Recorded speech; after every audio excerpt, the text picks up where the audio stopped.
Hello students, and once again I'm Arvind welcoming all of you for this class where we are going to discuss in continuation the very important and fundamental law of this electrostat, that is force between charges, Coulomb's law. Fine.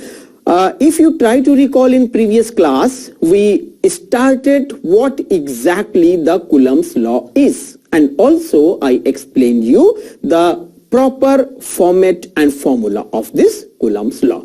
Today we will go in depth more for the analysis and understanding of this Coulomb's law. So let's start this discussion. Now, heading is Coulomb's law. Okay, very important. In today's class we will also discuss the significance, limitations and applications of this law, practical applications. Those are going to be very interesting for you to understand and to know. Now, if you try to recall, in previous class I explained you what exactly the Coulomb's law is. Simple. The formula was K Q1 Q2 upon R square. Fine. Where Q1 Q2 are two charges, R square is the distance between these two charges, and as per the sign of these two charges, this law may be attractive or repulsive. This much discussion in previous class we completed. Now, in today's class, from where we will start? We will start by analyzing this constant K in more proper fashion. Okay, so let's take a look of this K. Now, F is equal to, again I am writing K Q1 Q2 mod, so that for this discussion we should not put our focus whether which one is positive, which one is negative, upon R square. Fine.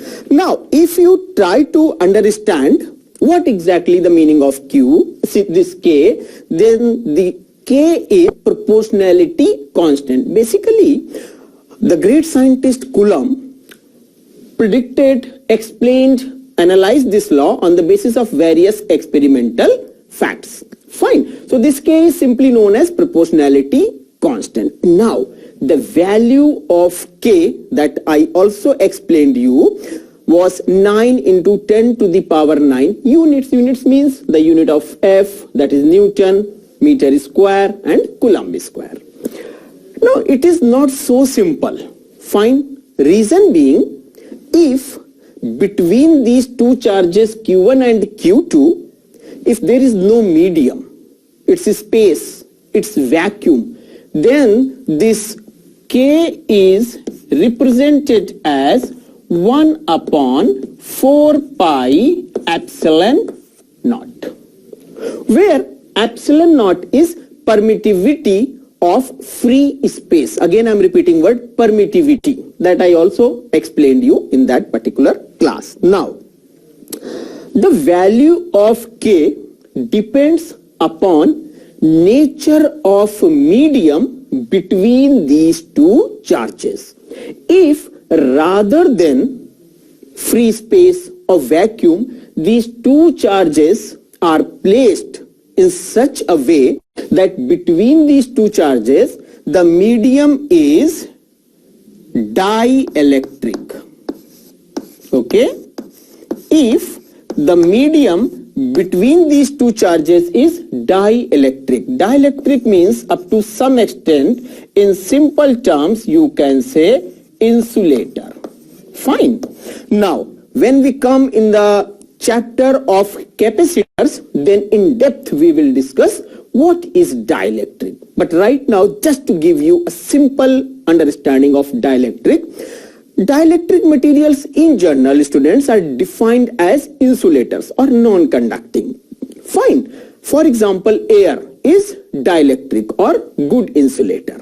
What exactly the property of dielectric and difference exactly between insulators and dielectrics, that we will discuss in that chapter of capacitance. Now, if the medium is not vacuum but dielectric, then this epsilon naught will be replaced by, formula will be equal to K prime. Why I am putting this prime sign? Just to show you the difference between this K and this K prime. Actually, in few books, this is represented as E, and that is known as Coulomb constant. In some books it is mentioned. But rather than going into that type of discussion, I am simply putting these type of signs so that you can get the proper understanding. Okay. So then it is going to be 1 upon 4 pi epsilon naught rather, but you will get 1 upon 4 pi epsilon. And this is not permittivity of free space, but permittivity of that particular medium. Fine. The medium, the dielectric medium present between charges Q1 and Q2. So this is something which is defined as permittivity of that particular medium. This, that I mentioned as with red color line. Fine.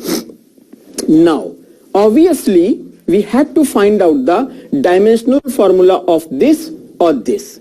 This is a very important type of questions normally asked in competitive exams meant for medical entrance exams. Fine. In that exam, just to, you can say, consume your time, they ask these type of questions. What is the dimensional formula of epsilon naught? Now, the term is in such a complicated way that you cannot remember it. You have to solve it. So it will consume around 2-3 minutes. So my suggestion is, if you are a student looking to crack NEET or medical entrance exam, then such type of dimensional formula you can calculate by simply putting the dimensional formula of force, which is simple, putting the dimensional formula of charge in square format, distance in square format, and then easily you can get the dimensional formula of epsilon naught.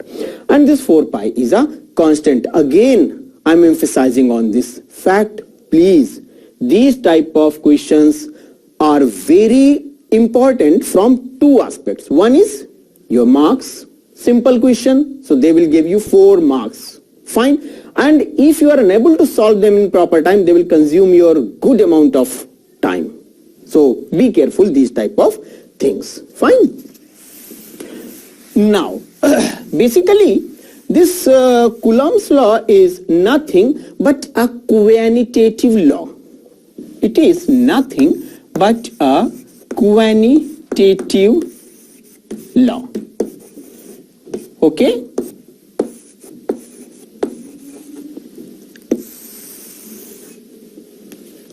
This is the specific thing about Coulomb's law. Now, one thing you should try to understand from this point of view, that what will happen if I have a charge combination. Let's say this yellow color holder is a charge, let's say positive. This blue color holder is again a point charge. Don't consider like this, simply point charges. And if they are placed like this in vacuum, then formula is going to be F is equal to 1 upon 4 pi epsilon naught Q1 Q2 over R square. Okay. Now, one of my students says, sir, pick this entire arrangement, this point charge, and put it in such a way that between these two charges, now there is a dielectric medium present. Okay, no problem. I have to follow the suggestion of my students. So then I'll write down the formula in this format. 1 upon 4 pi epsilon only into Q1 Q2 over R square. Equation number, let's say 2. Fine.